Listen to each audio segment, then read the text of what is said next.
Overwatch 2. Everyone's talking about it. There's a million YouTube videos discussing it. And all of them say the same things. The monetization? Shit. The entire game? Not much different. It's basically just an update. It's not really Overwatch 2. And you know what? They're right. It is not Overwatch 2. It's Overwatch 1. The monetization is scummy. And overall, there's a lot to complain about. And yet, people are still playing it. I know, we don't want to admit it, but lots of people are. I know tons of people who are. I'm one of them. So now I'm literally outside touching grass to cope with it. And I'm ashamed of it, but here we are. But why is that? Why are so many people playing Overwatch 2? Well, first, let's take a moment to look at Overwatch 2, just really quick, so we're working from the right place. Overwatch 2 is not a sequel. They say it is, but it's not. It's a chance to relaunch Overwatch. I think at one point the game was intended to actually be a real new game with a single player mode that was cooperative and things to that effect. But as of now, they realized, Blizzard did, that they had to do something. They needed to reboot the game. And so they said, let's update the game, let's update the play modes and release it. And it worked. But the downside of that is it came with a lot of features nobody liked. The loot boxes were never great. Nobody likes loot boxes. They're frustrating. They're randomly generated, and you can pay real money to essentially gamble. But at least in the old system, the loot boxes came constantly. Every time you leveled up, you'd get free loot boxes. Challenges each day would give you free loot boxes. During Halloween or Christmas events, you would get holiday-themed loot boxes for free. And yeah, if you were a whale, you could buy them, but I never did, and I have a million skins from the original Overwatch. Now, you're paying $20 for a skin, and it sucks. It's not good, because think about it. In Overwatch, the skins are for other people. You don't see them, because you're in first person. In games like League of Legends, at least, the skin really affects your experience because you see the whole thing. And when you pay $20 for a skin, you probably are getting things like updated voice lines, completely updated ability visuals, I'm gonna dig this! Use guard rule 240! and things to that effect. In Overwatch, not really the case. You just get a skin change and maybe some dialogue changes, depending on what it is. And mostly it's for other people to enjoy seeing you have it, and maybe during your highlight reel, if you get play of the game by pressing the ultimate button. So, okay, we recognize that these things suck, but people are still paying for them.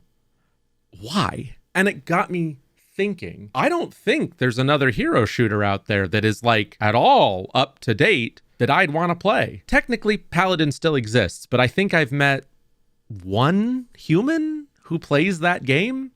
If you didn't tell me it existed, I would never have known based on anything on the internet. While TF2's corpse continues to twitch on the ground, I don't think that really exists anymore. And I will say, that's upsetting. I was a huge fan of TF2 back in the day. 10 years ago, I played it all the time. I actually had a group of community servers I loved to play on. The Fortress of Faptitude, the Wea Boutique. I played with the same group of people. We had our own website where we would talk about our community and plan to do like certain like 5v5s or 10v10s and stuff like that. It was a lot of fun, but as the game devolved and became a hat collecting simulator, it slowly died. And now it's just infested with bots and the few holdouts who can't move on. So when Overwatch first came out, it was pretty exciting. It had a lot of the same archetypes from Team Fortress 2. And while I would argue it wasn't as good, it definitely felt like a reasonable replacement. You had your defensive characters, your healing characters, your snipers, your tanks, so on and so forth. And while it had a lot of problems, it was very satisfying and able to fill that niche for me. As the game went on, it died out.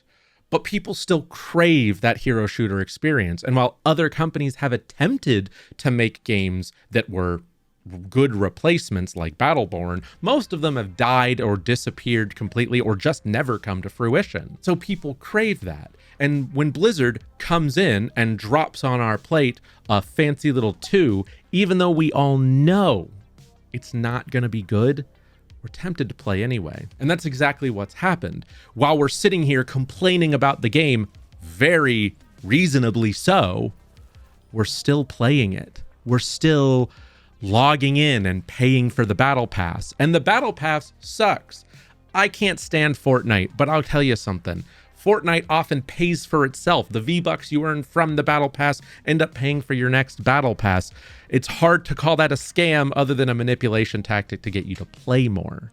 But this progression system is just scummy all the way. Even the new hero, Kiriko, you only get her for free if you grind a lot, or right away if you pay for the battle pass. Now, I originally had Overwatch, so I got her for free, but that's not really the point. And it's super frustrating, right? Because you can sit in a room with all your friends and say, man, we really want to play a game together that's casual and not serious. It's a Friday night. We're all sitting in Discord. We're gonna get drunk.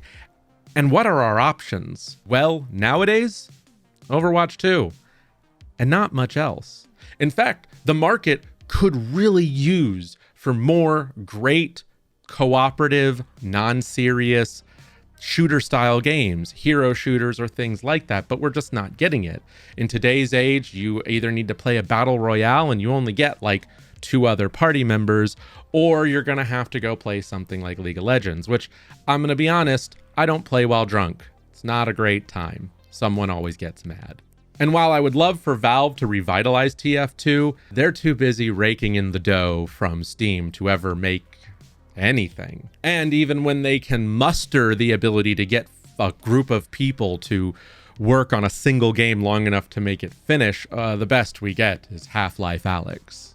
So with that in mind and their aversion to the number 3, I don't think we're ever going to see Team Fortress come back into the limelight. And in the meantime, all we have is garbage like Overwatch 2. But what do you think? Do you think it's possible that someone could ever recapture the magic of hero shooters?